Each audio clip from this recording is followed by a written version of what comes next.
because your link is scheduled for 28th.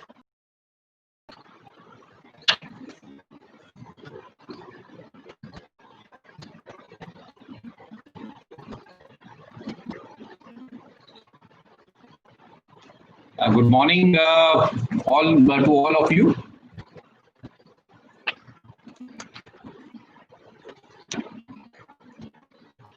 And let me introduce myself. I am Wing Commander Punit Chadha. I am the Defense PRO for Gujarat's region. I look after the public relations for the Army, Navy, Air Force, and other Coast Guard and STU.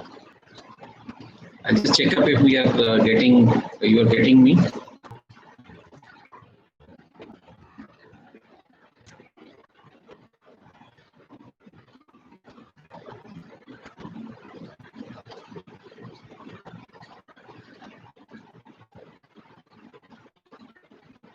So I would say it's a great privilege and honor for me to be connected.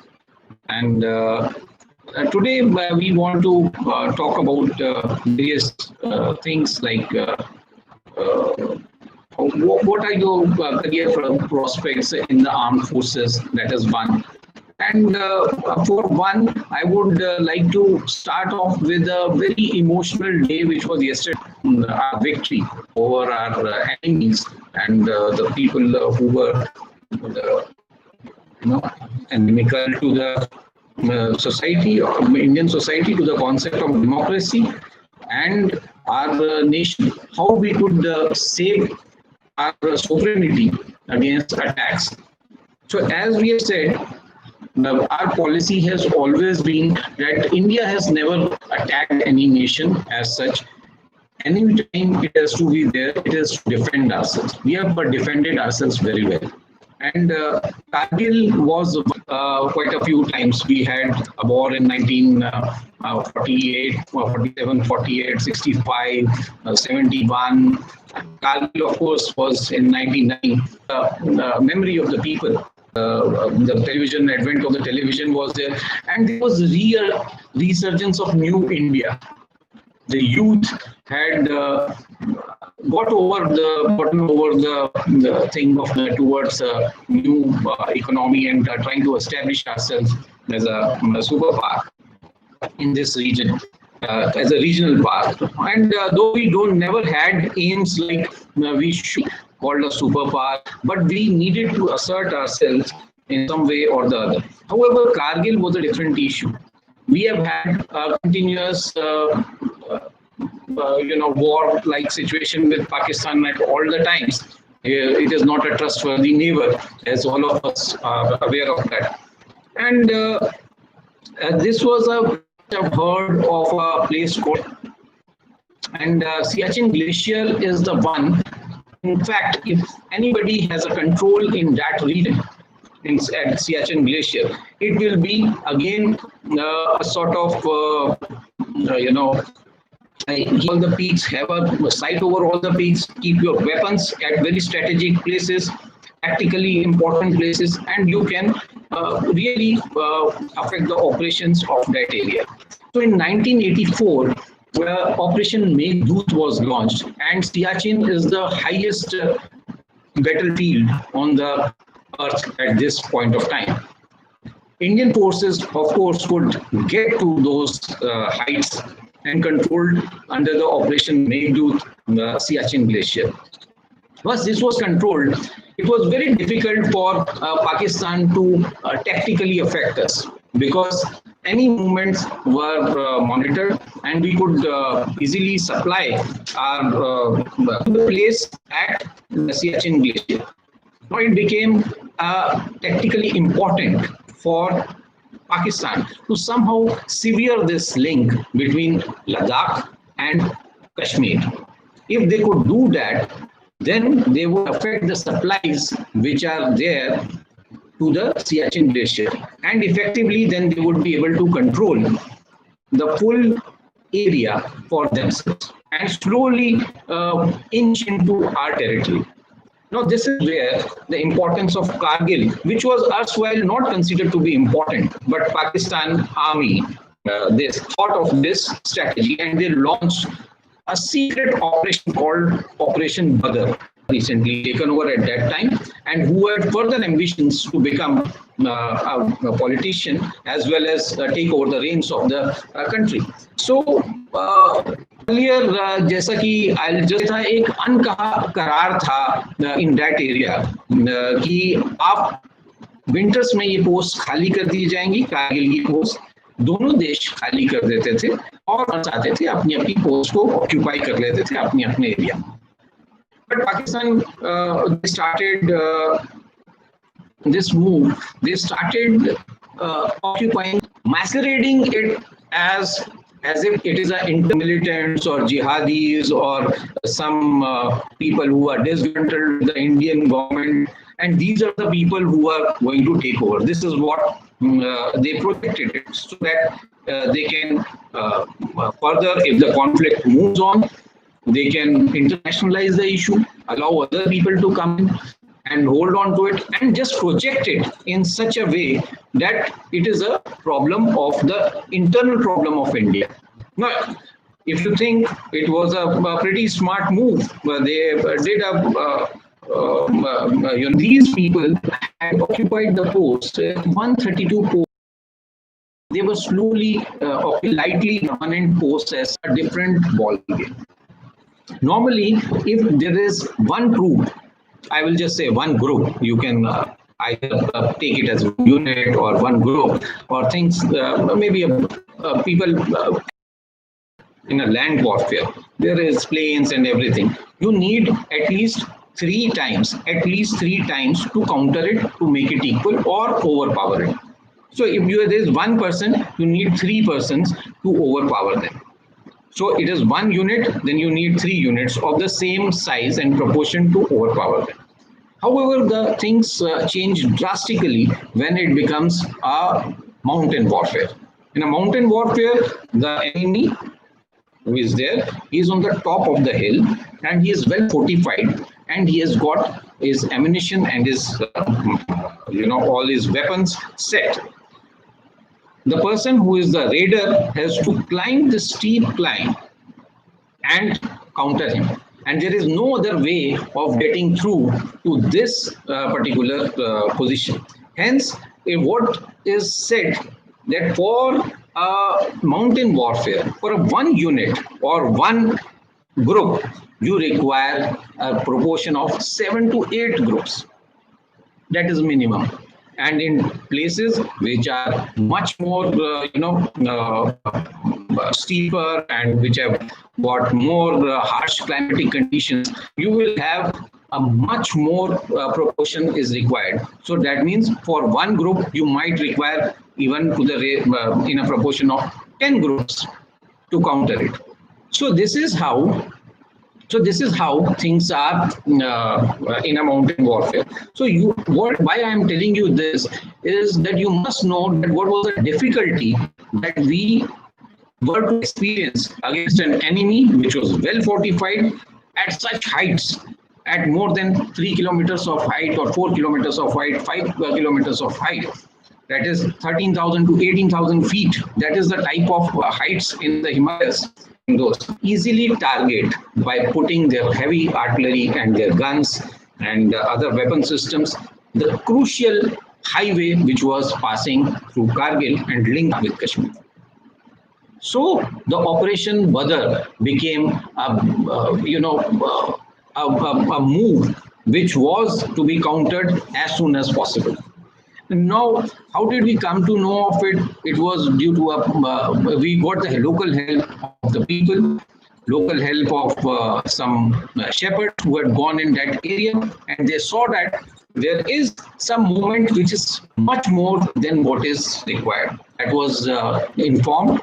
The army sent a patrol. Unfortunately, the Pakistanis behaved in a very unsoldierly fashion, where the patrol was compromised. It was brutally killed, and this was sent back. The body came back. Now, this gravity of situation was realized, and slowly mobilization took place. Under the operation of Vijay. And this is how we find out that these battalions were not mobilized. More than 2 lakh soldiers were mobilized for Op Vijay. And then a lakh soldiers were mobilized for Op Vijay. And then a strategy was found that we must counter these people in the heights of Kargil. And you have to understand what is the topography in that region. The topography is the mountains are barren because होती हैं तो vegetation कम हो जाता है. And here there were boulders in Ladakh, nothing to hide. In a daytime, a person who is sitting on the top can see miles down below. He can sight you, pick, choose, and fire at you. Hence, you have to. Similarly, the other thing was to attack at night. And at night in Ladakh, the temperature dips below zero, and you have to really understand the hardships of fighting a night battle, especially with this, to really understand the hardships of fighting a night battle, especially with these weapon systems going cold, the metal becoming cold. I can give us how cold it becomes if you touch this, stuck to it, and you will not be able to, get rid of it. These are the hardships. Hypothermia is there, and these are the hardships which you have to fight over there. Cold is another enemy over there. So this way to attack them was to go head on and to hit them. In the meanwhile, the government also thought of, because Pakistan wanted to internationalize the issue. We could not, in their right wisdom, they thought that we should not make it a bigger war involving all the fronts, because it will quickly attract the attention. Because Pakistan was claiming that they are not their soldiers, while later on we found out that they were the regular soldiers of Northern Light Infantry. In fact, their I cards were found, and soldiers, bodies of their own soldiers, bodies of their own soldiers. Well, later on, and Indian soldiers cremated them with full honors as per what happened. We didn't want to internationalize the issue at that time. And it was decided, and Pakistan was also playing to the gallery, saying they are local people and they are inside India, so it is the internal matter of India. So it was decided to evict the intruders from there in whichever manner possible, using the highest amount of force. And this is how, when they started evicting, we could utilize our army. They could move on to these heights, and there is where we find the finest traditions of Indian army coming into play, where it was sheer raw courage and leading the men to those heights with the bullets just flying up. How our team came into being, how we have trained our men, how our men were led, young officers, where you would know that we got almost, we got 4 Paramveer Chakras, 10 Mahavir Chakras, and a total of 527 people sacrificed their lives in this of Vijay. I must also tell you that after a while, we thought to get the Air Force also to move in, so that we could attack those positions, those sangards. They were called the sangards, the fortified stony rocks in which they were there, fortified stony rocks in which they were there, and they would fight them and fire on them. However, while we were expecting that it was expected that they are only intruders and not regular army people, but those were regular army people who were armed with shoulder-fired missiles. And we launched Operation Safed Sagar, that is of the Indian Air Force. Once we started that Operation Safed Sagar, and we found the presence of these. We found initial success with it, but due to these low-level attacks, we came in the range of the shoulder-fired missiles of the Pakistanis, which led to a loss of our 3 aircraft. We had a loss of a MiG-21 flight left in with Commodore Abuja, and MiG-27, as well as we also lost a Mi-17 helicopter with 4 crew. You have to understand a very simple thing. In war, there will be attritions, and with the setbacks, you have to replan, reinvent your strategy, how and see your tactics, because war is a very dynamic situation. 2 plus 2 is not 4 every time. If 2 plus 2 is coming to 4 and you are having a wrong solution, then you have to find another solution, because in a war there are no runners up, or there are no runners up. You have to win the war. You can't say that I come second in a war. So Air Force again decided to go back to the drawing board, see how we had used, which was the shoulder fired missiles. So we realized that we must fight them outside the envelope of the shoulder fired missiles. So we must fire, and shoulder fired missiles range can be there. And thereafter, we also used a different type of air, and we went up to a height of 30,000 feet, and we started, attacking those places from 30,000 feet. Only thing is, you must realize that at these heights, there will be on the ballistics. The ballistics of the weapon will have a different, it will have a different meaning altogether. What you are firing at sea level, if you fire at that level, it will be different, because the atmosphere is rarer there. So it had to be a precision thing, because those sangars anywhere else, anything dropping would save those fortified positions. So there was a paved-way kit, which was from Israel, and it was quickly modified. Our people went back. Our technicians, our engineers, pilots, they all sat together. They quickly fitted this paved-way kit. That it used to be, you could use a laser to pinpoint a place and then drop this bombs. So our bombs were modified with this kit, and we could pinpoint those locations over there, and with precision hit there, and with precision hit those positions, and thereafter we could get considerable success. So this is one lesson that you have to learn. I would say war teaches you many lessons, and this is one lesson that you have to learn. That you don't have to, if there's a setback, you don't get disheartened. A setback is there. It's a dynamic situation. Life for itself will also be a dynamic situation.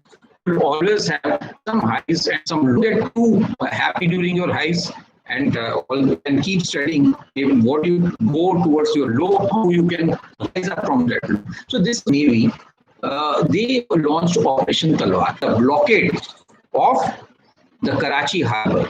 Come over to Karachi, their supplies and other things could not come to Karachi or their main port. We were able to effectively blockade them, and there they were economically, it was not a very happy situation for Pakistan. So that is how joint combination of Army, Air Force and Navy, we could overpower, continuously pressurize Pakistan. At the same time, our diplomats carried out on pressure internationally on Pakistan. So it's a combined national power which evicts the people, our intruders. We would manage to do that due to the combined national power. It included everything.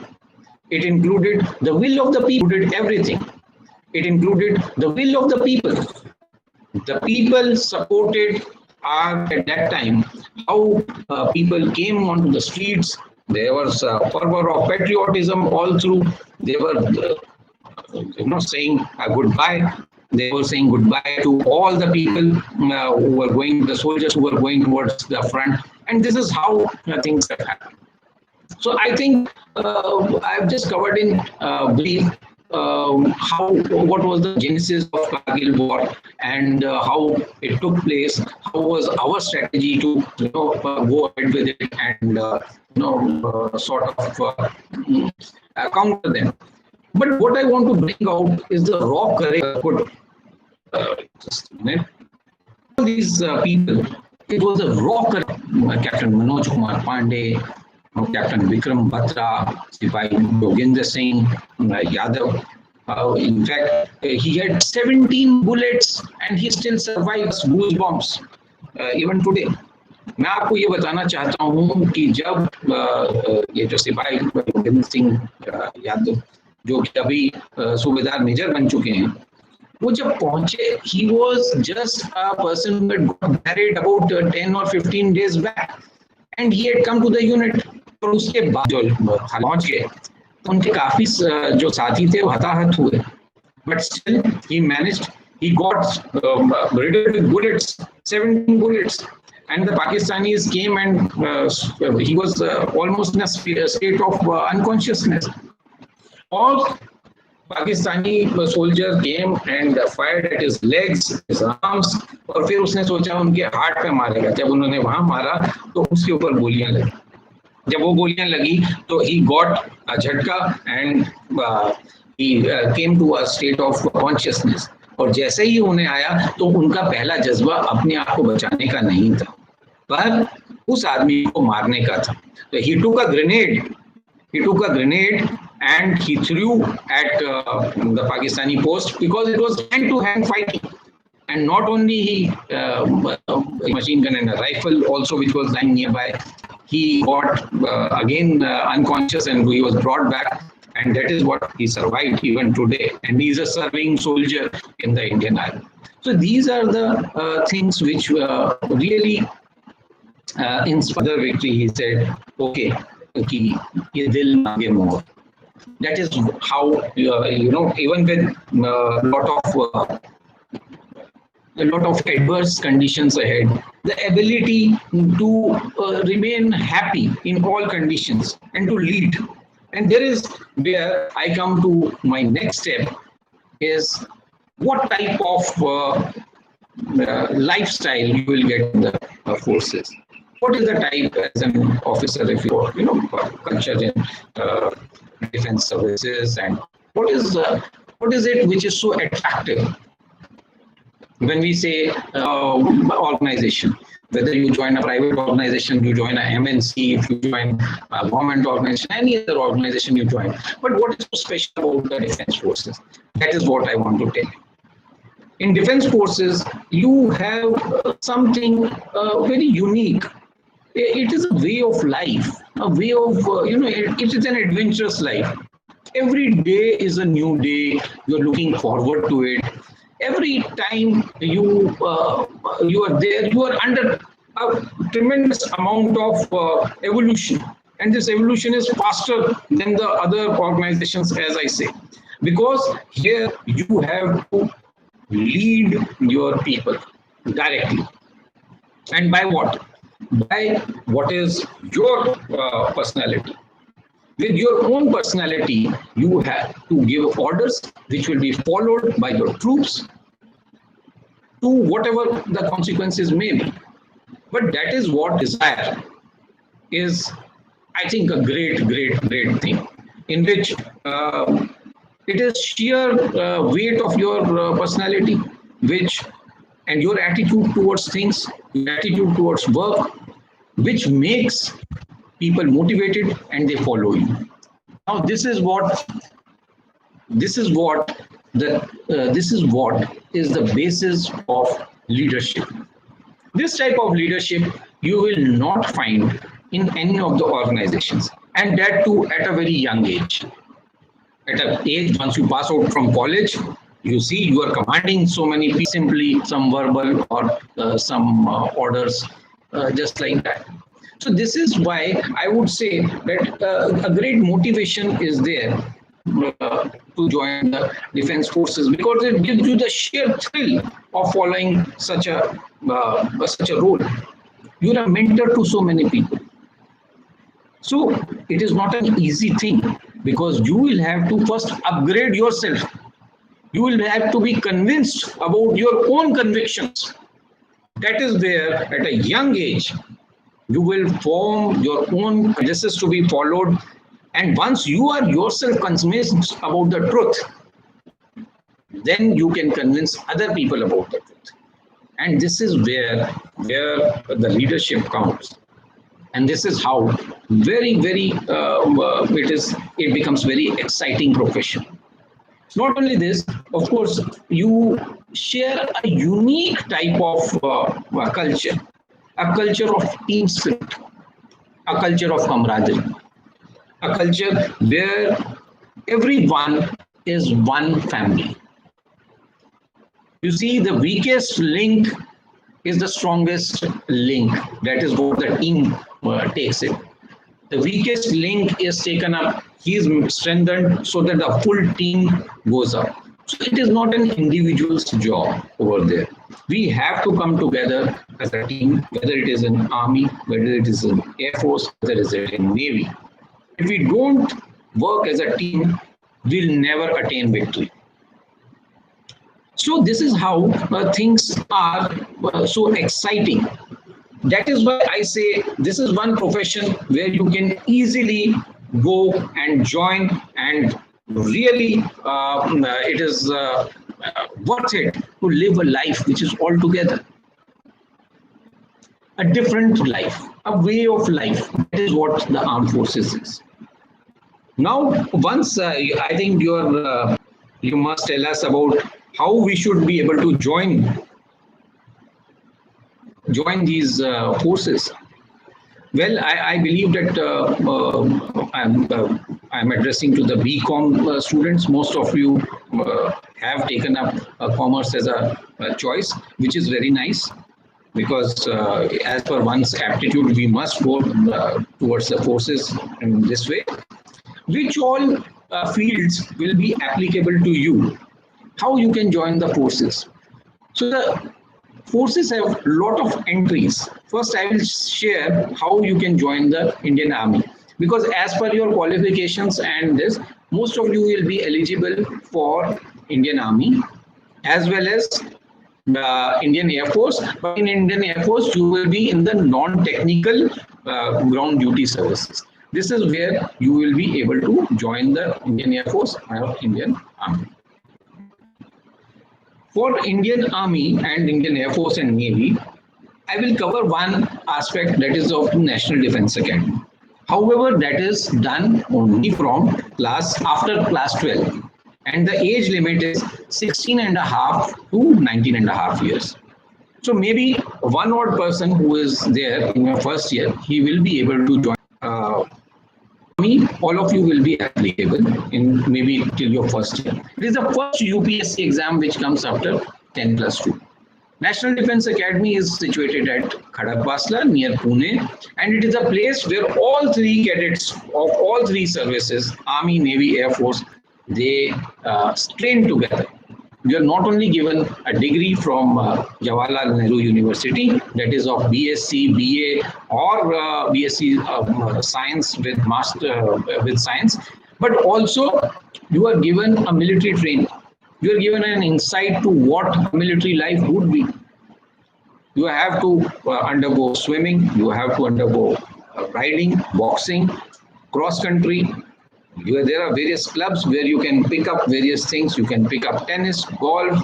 You have to do physical exercises. You have to play troop games like football, hockey. That is compulsory. So in a season of monsoon, you have to play football. In a dry season, you have to play hockey. You have to troop games like volleyball, basketball, polo. You name a sport, it is there. So you have to have some compulsory games which are there. And also in your studies, you not only have to learn, then you don't have to only study history, economics, political science. You have to have 3 credit subjects and 1 foreign language, which is very important. And at the same time, you have to learn also physics, chemistry, and mathematics, which will be in your cross-stream subjects. In fact, there is geography, and there is also the engineering subject. Basic engineering is taught along with computers. For the foreign language, you must have you can learn any, we can choose any one foreign language, which is from French, German, you have Russian, and you name language, and you have to learn that. Now, this language is for those people who do not know, who have cleared or have reasonable command over Hindi. Those who don't know about Hindi, they have to learn Hindi, either lower Hindi or higher Hindi, so that this is a way in which once you go to the field, you can connect with your troops. So once you know this, if you already know about this language, now this gives you a great insight in your personality. You are able to have a wholesome personality. NDA is called the cradle for leadership. And service before self is also what is the motto of National Defense Academy. So this is one way you can join. However, you people have already joined BCom and first year, second year, and third year. So the other entries will be only after your graduation.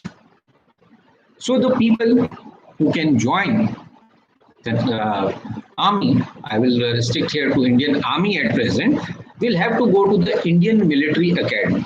Services examination, it is called, after your graduation. And this, your age limit will be 19 years to 24 years. So within that, once you clear this written examination, thereafter you will have to go for a interview, which is called a selection board interview, service selection board. It is one of the most interesting things I will come to later. It is a 5-day interview in which you will be checked for all your personality traits, your ground task will be given, and you will be interviewed in detail. However, I will first cover the various entries. So NDA, that is, you have already crossed one step. Maybe one odd person in the BCom first year, if he wants, he can do that. It happens twice in a year. He can do the written exam. Then comes IMA. For IMA, you have to complete your graduation. In any discipline, you can complete your graduation and go for a training of 2 years if you are going for from the CDS system. Thereafter, you have 2 types of commission in the services. One is a permanent commission, and one is a short, at least 20 years to have your pensionary benefits. However, you can serve till your superannuation age. For short service commission, you have various other entries in which you can serve for 5 years, 10 years, 14 years, depending upon the terms and conditions of the individual services which are there. So you have a short service commission, which is for both men and women. Age limit should be from 19 years to 25 years. You have to be a graduate from any recognized university. This training is carried out at Officers Training Academy at Chennai. And also, now we come to a very important thing. It's called the NCC Special Entry. Now, those people who join National Cadet Corps, you are trained to go various training. With NCC, once you get a B certificate and a C certificate. The C certificate is the highest certificate that you can obtain in the National Cadet Corps.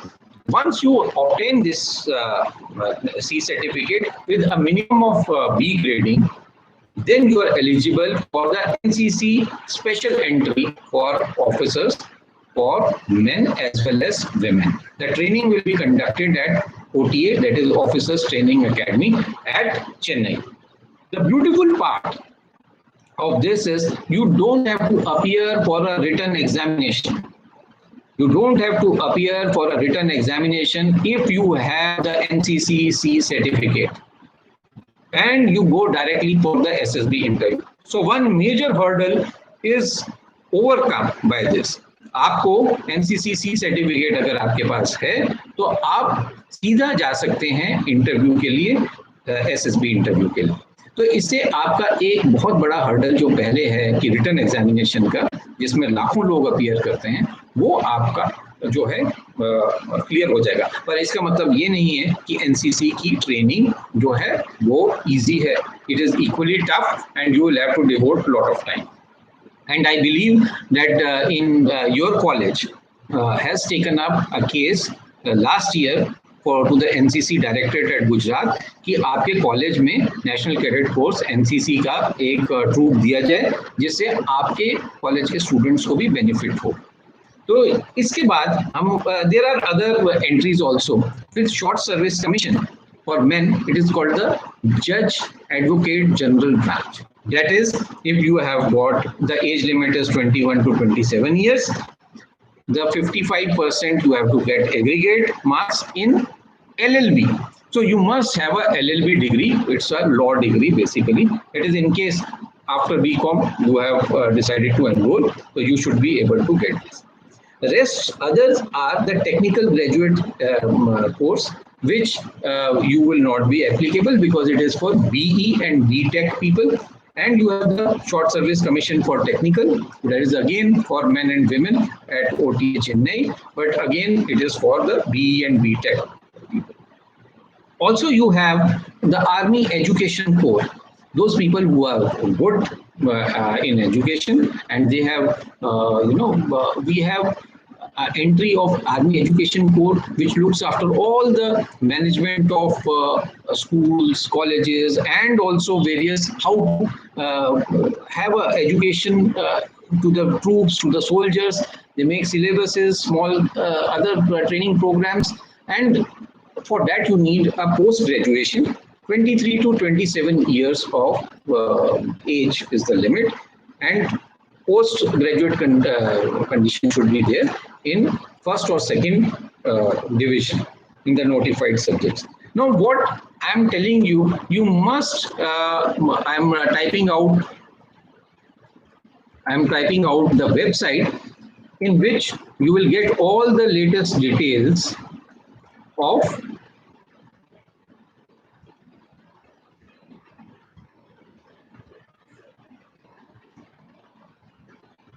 so www. I'm sorry, Join Indian Army, www.joinindianarmy.nic.in.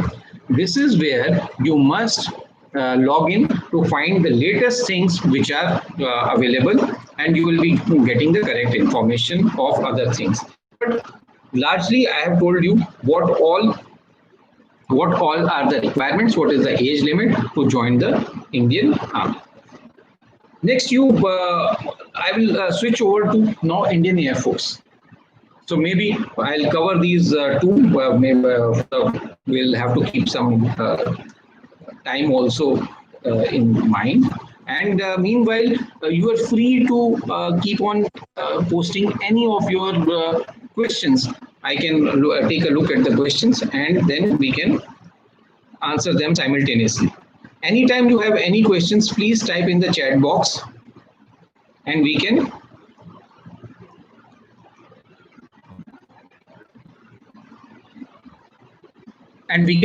simply answer it at the same time. Now we come to Indian Air Force. How can you join the Indian Air Force? By the same qualifications that you are undergoing. For Indian Air Force, there are three types of things you can join, or types of entries you can join, or three types of streams where you can join. They call it branches in the Indian Air Force. One is the flying branch, where you join as pilots. Then second is the technical branch, where you join as engineers. And third is where it's a AFCAT entry, or you join as ground duty people. In ground duty, you will join, again, ground duty is technical and non-technical as we have discussed. So for the type of entry of pilots, they have a requirement of physics and mathematics. The entry can be through National Defence Academy and Combined Defence Services exams also, that can be there.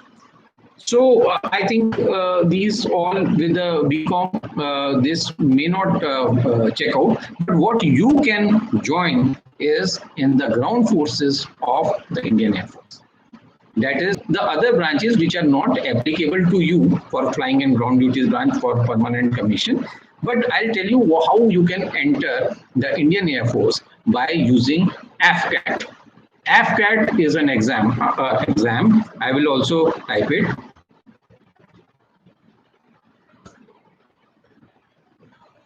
AFCAT is an examination, Air Force Combined Admission Test, in which there is a written examination. For the technical people, you can share it with your friends who are doing engineering test. Engineering list is maintained and you go to the interview for an interview, the SSB. Now, for the AFCAT, for your qualifications, once you finish your graduation, you can do, even in the last year of graduation, you can finish the exam, so that as and when the results come, you can be dovetailed. So you can keep a lookout for the statistics, accounts, and education. For administration, the age limit is 20 to 26 years. And you can have, you should have a minimum of 60% marks for equivalent. Similarly, for logistics also, a graduate degree, 20 to 26 years, and you can have this a minimum of 60% marks equivalent. Accounts, BCom degree, minimum 3 degrees course which is there from a recognized university, limit is 20 to 26 years. Now, there will be an advertisement schedule in usually June and December, that is by Indian Air Force, for the AFCAT exam. The selection process starts with this, again, a written exam, except for the entries. Again, we have the NCC special entry and the meteorological special entry.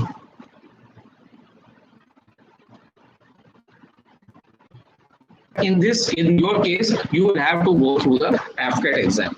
And what do we have in store for you? Once you go there, then go to any of the Air Force bases situated in 4 places, which are Gandhinagar, Dehradun, Mysore.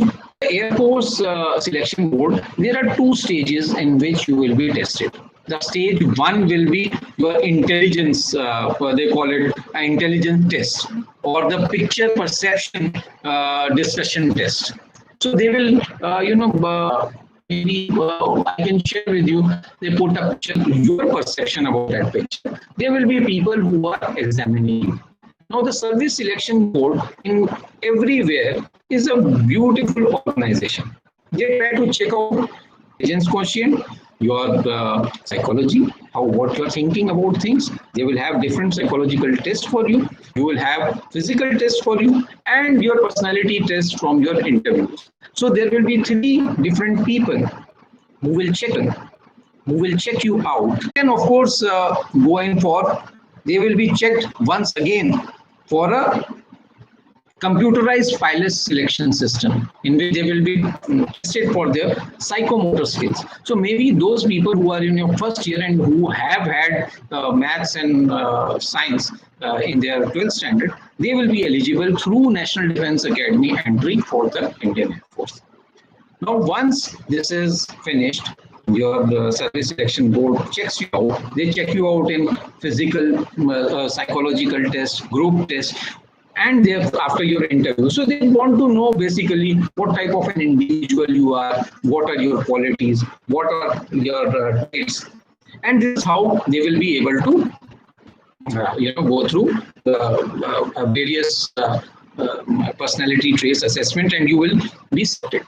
And then you have a medical examination. After that medical examination, a merit list will be taken out, and you will be able to join the Indian. The way you can join the forces, I have given you a brief overview of the Kargil war, Kargil Vijay Divas, which was the conclusion which we carry out, and thereafter how you can join the defense forces, where you can have exhibit your leadership traits, as well as you can conquer new heights and develop your own personality. This is where I would like to conclude my topic over here, that if you join the forces, you are going to have a great life. It is a new way of life, and you will always look forward to a new day in your life, as I'm looking today, looking at. And your life will be full of Josh. You will be performing your duties with Josh, and along with Josh, you will keep your hosh so that you can lead your people to victory. And there are no runners up in this victory. Any questions you can type. I am typing out my email ID. You can you can always contact on this email ID of any other issues or any other things you can you want to know. At the same time, I'm very thankful to Shri Narayan College of Commerce, Ahmedabad, that they invited me for this talk, and I could share my experiences with you. I just wait for another 30 odd seconds if there are any questions. Otherwise, we'll conclude this and end this.